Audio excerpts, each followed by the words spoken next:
Бүгінгі сабағымыз темаға ошентип коюлган эле.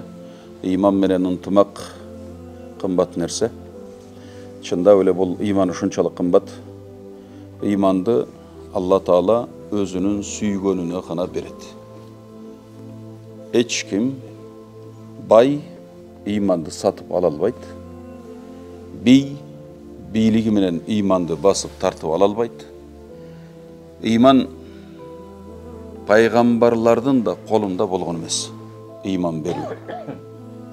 Иман чындап Алла өзүнүн сүйгөнүнө гана берет. Куранда шундай аят бар. Касас сүрөсү бар. Шул Касас сүрөсүндө аят бар. Estağfirullah. İnneke la tehdi men ahbabta. Velakinnallaha yehdi men yasha. Sadaqallahul azim. Bu peygamberimizge Allah Teala şunu aytat. Ey Muhammed aleyhissalatu vesselam, inneke sen la tehdi, sen hidayet bir albaysın. Men ahbabta, jakşı görgön kişine. Velakinnallah, biroq Allah Teala özü yehdi men yasha, kimge kalasa iman beret, kimde kalasa hidayetga salat deydi. Şol esingizde olsun, eğer imanınız var bolsa, bul iman ötele kımbat. Bul imandı jön ele Allah Teala özü kalap sizge berip koygon. Siz mıktılığınız üçün imandı bolup algan joksuz. Jön ele akıldуу bolgonduğunuz üçün de imandı bolup algan joksuz. Siz ekөөzdөн öte akıldуу köp adamlar var, biroq imansız. Neçen degen baylar var, Allah'a jakındayın dep oylop oyt, köngülüne Allah da kelbeyt. Neçen degen biyler var, kolunda biyligi var, biroq Allah Taala'ga özün tengegen adamlar da ötkön bu dünyadan. Azırkı ошол biyligi barlar dele, Kudayga jakındayın degen niyeti olup imanı olsa jakşı, bolboso biy bolgondugu üçün alarga iman jеңил bolup kalbayt. İman şunday öte kımbat dağı, basız dağı, öte uluk biyik bir Kudaydın bergen en çoğun nimetı. Eğer sizde uşul iman bar bolsa, elhamdülillah, muna meşitke gelawuz uşuntu oturawuz. Bul sizdin imanınızdın bar ekendigine küve.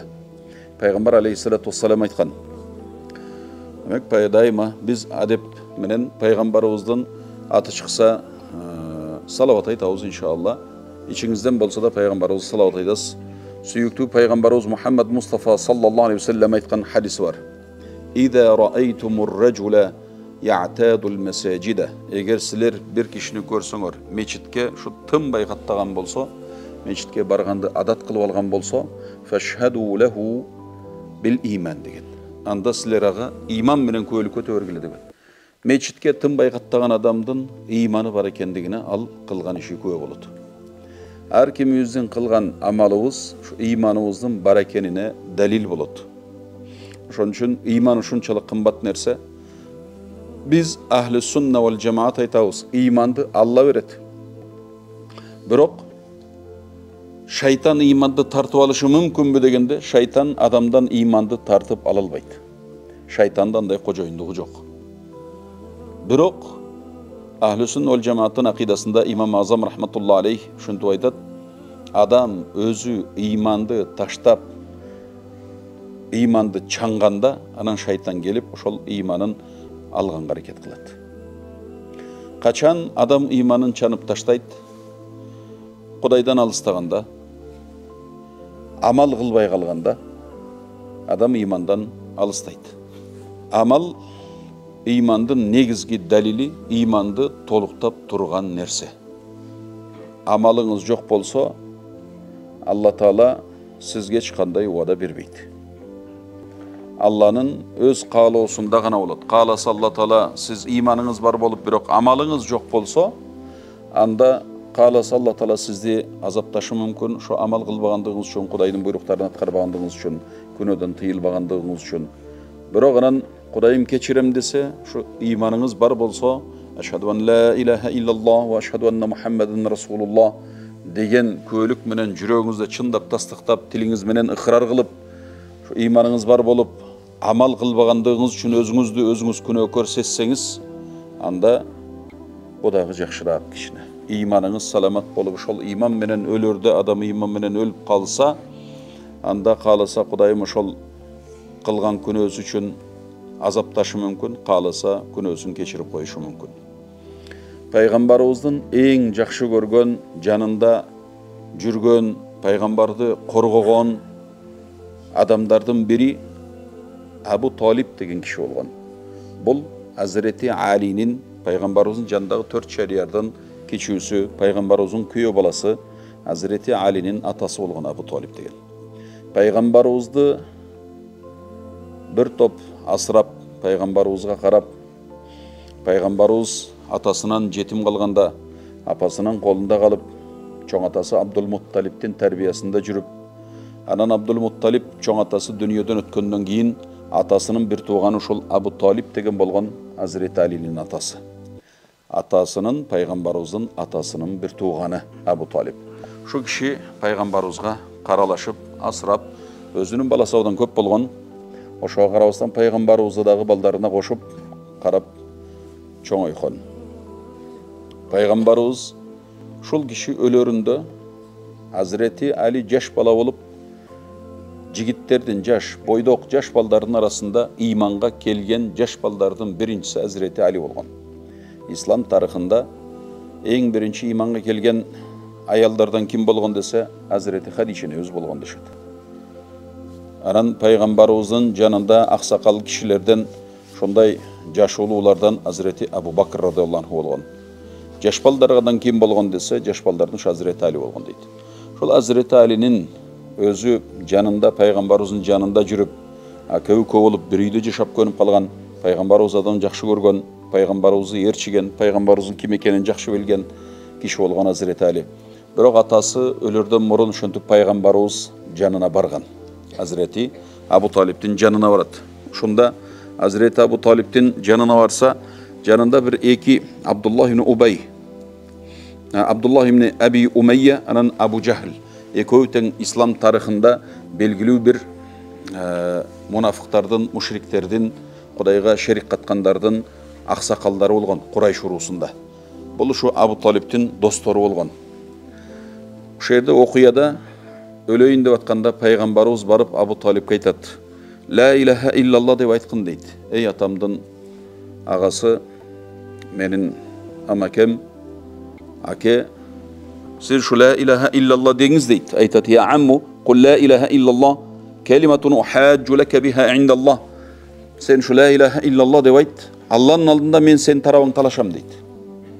Şu la ilahe illallah deyip imanға kel, Allah'dan men sen tarafın talaşıp Allah'dan soraymın deydi de. Yani şunda jana eköü Abdullah ibn Abi Umeyye menen Abu Cehl jaman dostor, bular müşrik kapırlar. Canında turup aytat, ey sen ne atandın, dey Abdülmuttalib'tin dininen kayttın bu? Deydi de. Anan alardın ozun karaydı. Peygamberimiz aytat, la ilahe illallah dep aytыңыз deydi. Öleyin dep atat. Tigile köv dagı aytat, sen mine burun katawağыңдын dininden kaytıp kettin be? Deydi. Peygamberimiz aytat, la ilahe illallah dep aytыңыз deydi. Bolboy şo menen aytpastan, jo men şu Abdülmuttalib'tin dinindemin deydi. Anan can beredi. Şol ayet düşkön keste, bul okuya bolgon keste, Peygamberimiz anan la ilahe illallah dep ayt dedi, aytalbadı. Şunda Peygamberimiz aytatken, la estağfiranna leke ma lem unha ank. Men sağa Kudaydın atından keçirim soray berem. Şu Kudayım meni tıybasa ele, men keçirim soray berem deydi. İstiğfar aytıp Allah'dan senin günöňdi geçirişin soraymın deydi. Anan Peygamber şöntüp anın günösün geçirse kende Allah'dan sorayt, anan ayat düşöt eken. Tawba suresinin 113. ayeti eken. Estağfirullah. Ma kana lin-nebiyyi vellezina amanu en yestagfiru lil-müşrikin. Peygamberga dağı, Peygamberдің janında imandu adamlar üçün dağı müşriklerge, Kudayga şerik katkan, Kudaydın şerigi var dep işengen müşriklerge Kudaydan geçirim surau bularga layıktı iş emes dep. İmandularga da Peygamberga dağı degen ayat düşötken. Peygamber uzanan şomen istiğfar da aytpay kalgan. Ana şonda jana ayat inneke la tehdi men ahbabta. Allah Taala aytып ey Muhammed aleyhissalatu vesselam, sen жақшы көргөн adamыңды жолго сала албайсың, hidayet bere albaysın. imanды бере албайсың. Валакинналлаха яхди мен яша. Алла Таала кимди кааласа жолго салат, иман берет деп атат. Ушул аяттан окуясы бул сабабы нузул болуп атат. Эми ушул аят ушул окуяда түштү. Алымдар айтат, ушул окуядан бир нече үлгүлөрдү алсак болот дейт. Биринчиси, пайгамбар болсо деле пайгамбар да жакшы көргөн адамына иман бере албайт экен. Көрдүңүзбү? Имандын улуктугу ушунда. Нух пайгамбардын баласы капыр болгон. Лут пайгамбардын аялы капыр болгон. Андайлар тарыхта дагы бар. Пайгамбар болсо деле пайгамбар да иман бере албайт. Сиз экөөбүздүн бул мечитке келип, кичине болсо дагы кирди чыкты, өзүбүзгө Кудай берген акыл бар. Ошо менен өзүбүз иманды тандадык, анан Алла Таала бизге берди. Бирөө себеп болот бирөөгө. Ошентип даават кылат, айтат, жетелейт, дос дейт, тууган дейт, үкө дейт, аке дейт.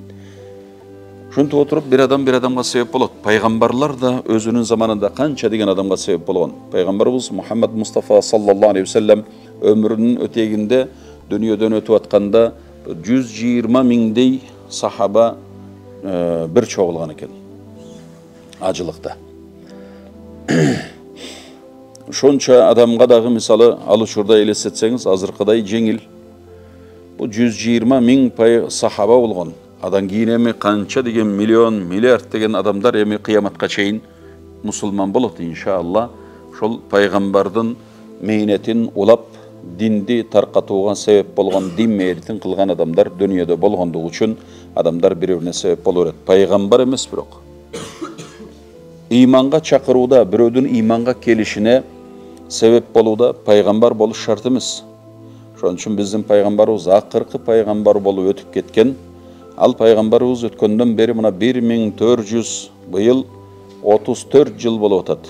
Пайгамбар дүйнөдөн өткөнүнө 1434 жыл болду быйыл.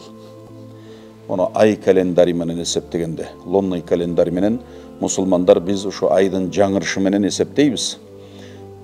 Бул айдын жаңырышы менен ай календарь менен эсептегенде биздин берки солнечный календарь менен айырмасы бир 10-11 күн болот, ошон үчүн орозо жылат.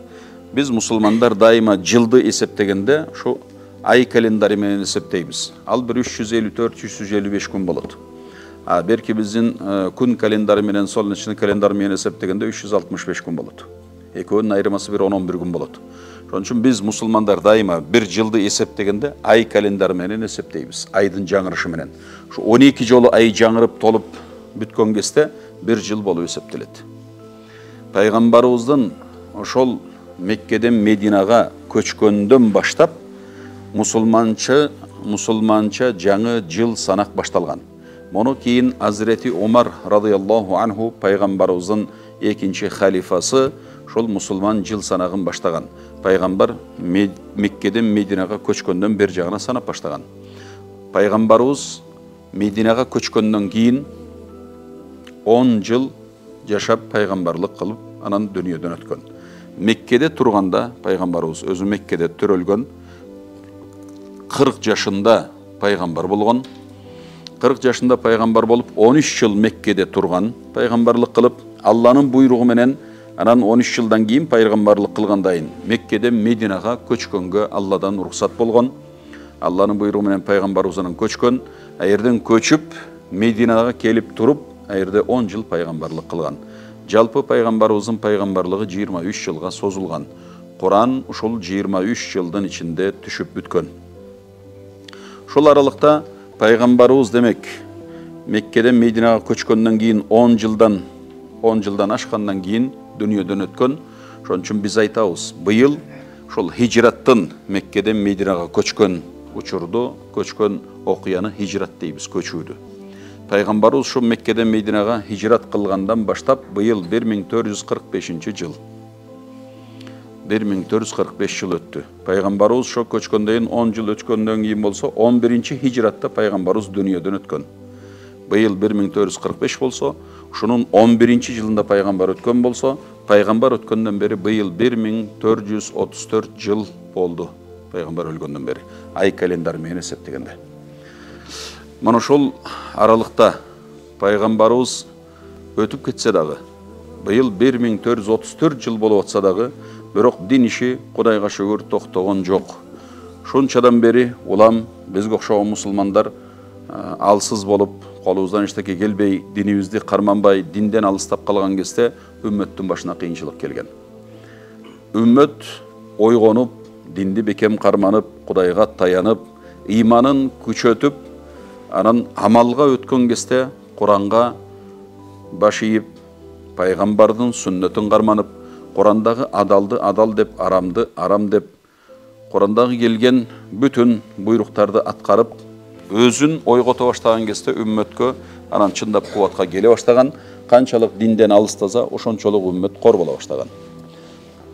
Кантип адамдар, мусулмандар кубатка келет. Мусулмандардын кубатка келиши ыйман, ынтымак менен болот. Куранда Алла Таала бизге Фатиха сүрөсүндө күнүгө 5 убакыт намазда окууга Алла Таала буйруган. Ошол Фатиха сүрөсүндө көпчүлүк түрдө, жекелик түрдө эмес, көпчүлүк түрдө биз Алла Таалага Фатиха сүрөсүн окуп айтабыз. Ияка нa'буду дейбиз. Эй Алла, сага гана сыйынабыз. Сенден башка эч кимге сыйынбайбыз. Ияка нa'буду ва ияка настаин. Сенден гана жардам сурайбыз. Алладан башка бирөөдөн биз ибадатыбызга, жашообузга, динибизде жардам сурабайбыз. Тек гана Аллага ибадат кылабыз, Алладан жардам сурайбыз ибадаттарыбызда. Ушунда Алла Таала араб тилинде жам дейбиз. Жам сыйгасында айтат, көпчүлүк түрдө айтат. Көпчүлүк формасында сөздүн жекече формада эмес. Мен сенен сага гана сыйынам, сенден гана жардам сурайым дебейбиз. Биз жалгыз окусак дагы намазды ияка нa'буду ва ияка настаин дейбиз. Бул көпчүлүк түрдө жараткан Алла сага гана сыйынабыз, сенден башка эч кимге сыйынбайбыз. Пайгамбарбы, олиябы, койчу. Пайгамбардан 1000 болуп кетсе дагы биз жалгыз Алла Таала дейбиз. Өзүбүздүн пайгамбарыбыз, сүйүктүү пайгамбарыбыз Мухаммад Мустафа саллаллаху алейхи ва салламды шончалык жакшы көрсөк деле, мындан башка пайгамбар чыкпайт десек деле, бул пайгамбарды Алла Тааланын хабиби десек деле, Алла Таала өзү шонтуп хабибим деген пайгамбарыбыз өзү хадисте айткан, ана хабибулла деп айткан. Мен Алланын хабиби болом. Ибрахим халилулла деп айткан. Адам сафиюлла деп айткан. Бирок пайгамбарыбыз ошону бардыгы Адам сафиюлла болсо, Ибрахим халилулла болсо, Муса калимулла болсо, Иса рухулла болсо, мен хабибулла болом деген Расулуллах саллаллаху алейхи ва саллам. Бирок пайгамбарыбыз ушул сөздү айтканда мен мактаныч үчүн айтпаймын деген. Чындап эле пайгамбарлардын арасында Мустафа, Хабиб, Алланын сүйүктүүсү, Алла тандаган адамдардын эң алдындагы турган биздин пайгамбарыбыз Мухаммад Мустафа саллаллаху алейхи ва саллам эртең кыяматта пайгамбарыбыздын шафааты хак деп ишенебиз биз. Өзүнүн үммөтүндө эң чоң күнөөкөр болгон адамдарды пайгамбарыбыз шафаат кылат. Ошондой кыяматта ата балага карабай, бала атага карабай, кыз энеге, эне кызга карабай, дос доско карабай калгандагы учур болгон кезде анан Алла Таала пайгамбарларга шафаат бергенге мүмкүнчүлүк берет, уруксат берет. Анан пайгамбарыбыздар шафаат кылат. Биздин да пайгамбарыбыз, башка да пайгамбарлар, алардын ичинде ушундай имандуулар, таквалар, алымдар, шейиттер, салихтер, бардыгы бир нече адамдар, олия заттар, таква мусулмандар дагы күнөөдөн алыс болгон, көзүн, тилин, кулагын, аяк, колун күнөөдөн сактап, таза жүрүп, адал жеп, арамдан алыс болгон мусулмандар да шафаат кылат. Бул хадистерде келет. Пайгамбарыбыз Мухаммад алейхиссалату вассалам хадистеринде ушундай шафаатчылардын да көп түрү болорун айткан. Анан дагы пайгамбарыбыздын аш-шафаатул узма дейбиз. Кыяматта эң чоң шафааты болот пайгамбардын. Ал ушул тозокко кирип кете турган, тозокко кирүүгө акылуу болуп калган адамдарга пайгамбар шафаат кылып тозокко киргизбей калыш мүмкүнчүлүгүн Алла Таала берет. Ошонда бизге окшогон пайгамбарыбыздын үммөтүнүн ичинде ушундай пайгамбардын да шафаатына, олиялардын да шафаатына, алым уламалардын да шафаатына, таква чыныгы мусулман күнөөдөн алыс болгон адамдардын да шафаатына муктаждык пайда болот. Албетте кыямат күнү Алла Таала Малики Яумиддин, кыямат күндүн чыныгы ээси Алла Таала болот. Шол күнү анан чыныгы бу дүйнөдөгү өзүн Кудай катары сезген падышаларга, бу дүйнөдө өзүн таптаза жогору сезгендерге карап Алла Таала лиманил мулкул яума дейт. Кыяматта бүгүн мына мүлк, beylик кимдики деп Алла Таала сурайт. Эч ким жооп бере албайт. Аерде кожоюндук кыла турган эч ким жок. Лиллахил вахидил каххар деп Алла Таала өзү жооп берет кайра аятта. Суроо берет, өзү жооп берет. Ким кыяматта гана ким башчылык кыла алат? Ким бийлик кыла алат? Кимдин колунда дегенде эч ким эчтеке дебейт. Алла өзү жооп берет. Лиллахил вахидил каххар. Жападан жалгыз Алла үчүн. Бийлик, кожоюндук ушу Алланыкы дейт дагы. Бирок ошол жерде Алла Таала өзүнө бир сыпатты кошуп айтат. Эки сыпатты кошуп айтат. Ошол эки сыпаттын бири жападан жалгыз деген. Ал күнү бирден бир эле Алла Таала гана кожоюндук кылат. Анан экинчиси ал-Каххар, жападан жалгыз, бирок каардуу. Алла Таала билебиз, Рахман Рахим зат. Алла Таала bir ele özün jaratkan ele debestен biz daima Bismillahirrahmanirrahim degende şu yerde Allah Taala özünün Allah degen ismini aytıp anан iki sıfatın koşkan. Ar-Rahman, Ar-Rahim. Bizde musulman imanda pendeleri şunu oylap жүрсün.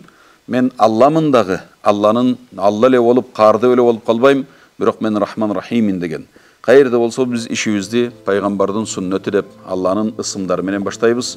Bul janagы bizdin jönököy kolubuzda ança-munça kartochka okşogon birovlerden bergen vizitkasına okşogon nerse. Bul Bismillahirrahmanirrahim. Mınday azırkı түшүнүк менен айтканда Allah Taala'nın vizitkası deseniz bolot. Qayerде bolsa Bismillah menen iş baştağınız berekeli bolot. Qayerде bolsa Allah Taala'nın şu Rahman Rahim bu dünyanın turup duruşu Allah Taala'nın Rahman Rahim sıfatı menen bolot. Ahirette dağı Allah Taala rahim kılbasa hiç kimimiz kutula albayız. Bu dünyada Allah Taala özünün rahimini görsetip hazır mına uşunça barыбызга Allah'a şükür iman berip жакшы адамдар себеп болуп мындай мечиттер курулуп ушул мечиттин ичиде мына имандууларга толоюн деп атат. Бул бир эле Кудайдын каалоосу. Иман ушунчалык кымбат. Демек пайгамбар да бере албаган, өзү жакшы көргөн адамына да иман берген эмес. Байлар да ала албайт, бийлер да ала албайт, эч ким күчтүүлөр да күчү менен ала албайт, бай акчасы менен ала албайт, бийлиги менен ала албайт, эч ким. Иман өтө эле кымбат. Siz şunu biliniz, eğer çındap iman keltirip siz namaz okup Kuday dep жүрgөн bolsoңuz, elhamdülillah Allah jakşı görөт eken sizdi. Kim degeningizge karabay. Musulmanlar biz şunday jana Fatiha surösündөгүдөй жалпы бардыгыбыз bir doğuştan İyyâke na'budu ve iyyâke nesta'in. Ey jaratkan Allah biz sağa gana sığınabız, senden gana jardam surayбыз deşibиz kerek. Anan biz iş yüzünde de şonday boluşubuz gerek. Şon üçün cemaat namazı bizge Bizden Hanafi mazhabında vacip deybiz. Hanbali mazhabında cemaat namazı farz bolup eseptelet. Başka mazhablarda dile bizde dile şon töp sünnet-i muakkada, sünnet-i muakkadadan tömön düşpeyt de cemaat. Cemaat menen namaz oku bul ümmettün en çoğ işlerinin biri. Şon üçün bizdin birimdiktүү, birdiktүү boluşubuz, ıntımaktуу boluşubuz, biribizdi urmattap sıylaşыбыз Бұл ең бірінші үмметтің мойнындағы парыз амалдарының бірі.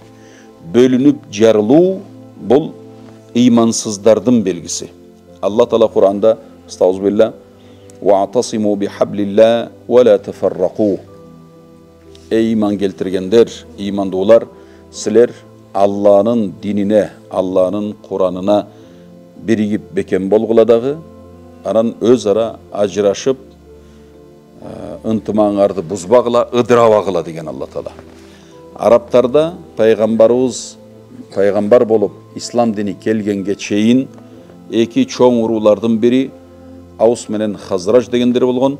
250 жыл бою кырылышып, бири-бирин кырып, өлтүрүп, согуш кылып келген эки чоң уруу болгон. Бирок дин келип, дин берекеси менен Allah Taala ошол эки уруу башы биригип, эки уруудун башын бириктирип, Allah Taala ынтымак берген.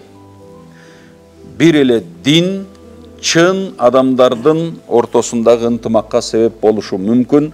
Андан башканын баарын мындай себеп катары колдонобуз. Бирок диндин ордуна жетпейт ынтымакка келүүдө.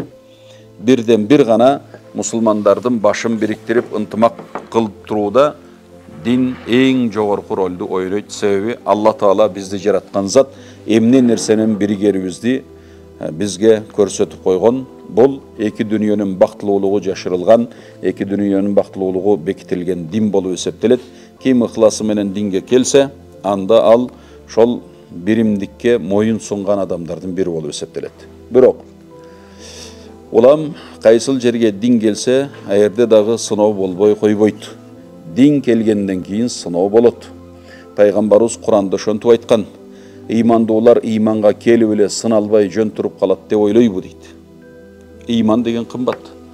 Бул ыйманга сыноо болот. Адамдын нафсисине каршы көрсөтүлгөн өкүмдөр, Куран хадистин бардыгы, шарияттын бардыгы, өзүңдүн мына жердеги мен деген нерсеңе каршы чыккан өкүм болуп эсептелет. Себеби шарият деген бул Алланын буйругу, Алланын өкүмү, пайгамбардын сүннөтү.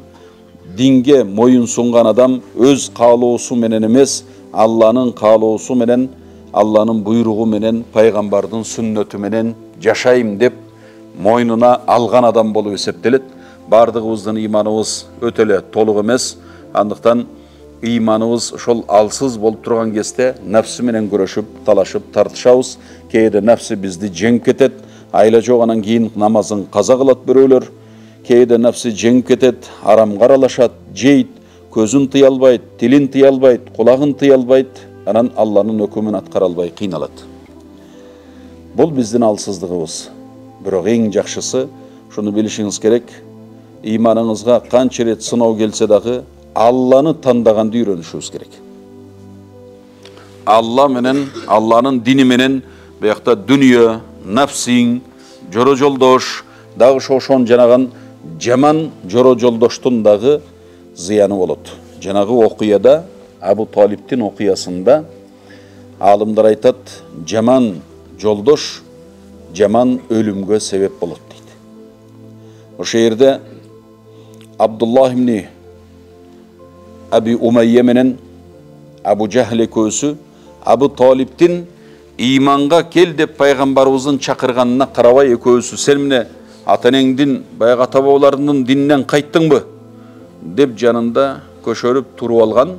Ошолордун дагы достордун кыя албай, мен ошо Абу Талиптин дининдемин деп ыймансыз кетти.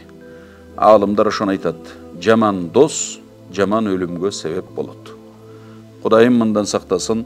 Эгер сиз чөйрөңүздү өзгөртөм десеңиз, өзүңүздү өзгөртүңүз. Өзүңүздү өзгөртөм десеңиз, чөйрөңүздү өзгөртүңүз.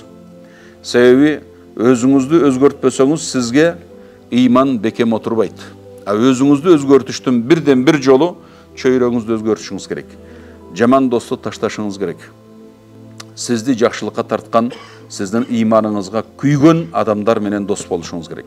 Куранда Алла Таала айтат: "Ин астагфирулlah, инналлаха ла югаййиру ма би кавмин хатта югаййиру ма би анфусихим." Садакаллахул азим. Алла Таала жөндөн жөн эле бир коомду өзгөртүп койбойт, качан ал коом өзүн өзү өзгөртмөйүнчө. Алла Таала кудуреттүү зат. Бүтүн жер бетиндегилерге ыйман берип, бардыгын тегиз ыймандуу кылып коюшка кудурети жетет. Бирок Алла Таала андай кылбайт. Себеби алдын ала бизди ар кимибизди жаратардан мурун эле биз жаралсак кандай болорубузду Алла Таала билген. Анан ошентип бизге тагдыр жазып койгон. Ар кимди Алла Таала мажбур кылып ыйманга алып келбейт. Адамдын өз ыктыяры менен, өз каалоосу менен ыйманга келишин Алла буйруган, ошону жакшы көрөт. Ошон үчүн адамдарга акыл берген, эрк берген, ыктыяр берген, ошо өз каалоосу менен, акыл эси менен, ыктыяры менен, эрки менен Кудайды, ыйманды тандасын, анан ошого жараша Алла Таала анын соогун берет. Болбосо Кудай кудуреттүү зат, бардыгына ыйман берип коет эле. Кудурети жетет эле, бирок андай кылбады. Бул сыноо. Алла Таала пендеге ушундай акыл эс, эрк берип туруп сынайт. Азырда ушу мына коптан намазы боло турган болсо, коптан намазын окубай коюшка да сизде эрк бар. Көшөрүп, Кудай сактасын, шайтан азгырып, нафсыңыз күчөп, оқуай деп жатып ала тұрған болсаңыз, еркіңіз бар, оқуай жатып алсаңыз болады. Ешкім сізді қоқылып келіп, мойныңыздан қармап келіп, ешкім оқытпайды. Алла Таала сізді қинамайды. Жон ғана әрбір адам ерки болғандығы үшін өзінің қылған ішіне өзі жауап береді Алланың алдында. Алла Таала şu әркімден ықтиярына, қалосына, таңдаусына жарашанан сұрайды. Эми, біз мұсылмандар иман өте қымбат нәрсе екен. Бұл ынтымақ, биримдик те өте қымбат нәрсе. Пайғамбарымыз айтты, менің үмметім деді, шөнтіп бір қанша фирқаға, 73 фирқаға бөлінеді деді. Ошондо бирөөсү кутулуучу болот деді. Пайғамбарымыздан сурашты сахабалар, я Расулаллах, алар кимдер деді. Пайғамбарымыз айтты, ма ана алейхи ва асхаби деп айтты. Бұл мен жүрген жол менен, анан менин сахабаларым жүрген жол менен жүргөндөр деді. Анан шонда ошол пайгамбарыбыздын сөзүнөн алымдарыбыз кийин ахлу сунна вал жамаат деген сөздү алып чыккан. Бул пайгамбарды ээрчиген, пайгамбардын сүннөтүн кармаган, пайгамбардын сахабаларынын амалдарын менен жүргөн, көрсөтмөлөрү менен жүргөн, ошолордун жамаатынан алыстабаган bir toptu Ahl-i Sünne vel Cemaat деп пайғамбарыбыздың хадисінен алып алымдар атап қойған. Кейін анан шол Ahl-i Sünne vel Cemaat бұл жанағы 73 фирқаның içinde туурасы пайғамбардың жолын қарманғаны, пайғамбардың сахабаларының жамаатындай болып бекем болған жамааттайды. Дин бекем болуш үшін, қарманыш үшін чындап пайғамбардың жолынан, сүннөтінен шықпастан, сахабалар қарманғандай бекем бір жамаат болмайынша din karmanış оор болады. Жалғыз киши мұсылман болушу да қиын. Иманға келет, бирок толық иманды момун мұсылман болушу қиын жалғыз киши. Мұны жамаат намазы, азыр ушул жерде өлө отырған жамаатты, егер ушул мұны мечиттеги 5 вакыт намаздын жамааты болбосо, барыбыздын намазыбыз калып кетиши мүмкүн. Адам алсыз болобуз. Бирок Алла Таала иманыбызды күчөтүп турчу нерселерди динге бекитип койгон. Ошолордун бири ушул жамаат. 5 вакыт намаздагы жамаат, мана эртең орозодогу тарави, жума намаз, айт намаз, бу азандын айтылып туруусу, ушундай имандын айтылып туруусу, бирибизге себеп болуп жакшылыкка чакырып турушубуз, жакшылыкка чакырып жамандыктан кайтарышыбыз, мунун баары иманыбызды бекем кармоонун себептери, ынтымақтың себептері. Биримдик ислам шариатында үмметтің мойнундағы бірінші парыздардан болу есептеледі. Пайғамбарыбыз шынтып, ажырап кетүүнү өтө жаман экендигин, ыдырап кетүүнүн өтө жаман экендигин пайғамбарыбыз хадисте баяндап кеткен, Алла Таала Куранда айтып кеткен. Болуптур, демек, иман өтө кымбат нерсе, ынтымақ, биримдик өтө кымбат нерсе. Мұны бір ғана Құдайдың берген берекесі менен ле қармавасақ, адамдың ондай күчүнө таянып, билимине таянып, ақылына таянып, жөн эле Құдайдың шариатына карабай, өзүн билимдик кылса, ынтымак болушу кыйын. Бизди бирден бир бириктире турган, ынтымак алып келе турган ушу Құдайдың дини. Құдайдың динин бекем кармансак, анда биз ынтымакка келишибиз анык. Динден алыстасақ, анда ынтымақтан дағы алыстайбыз. Биримдіктен да, имандан да алыстайбыз.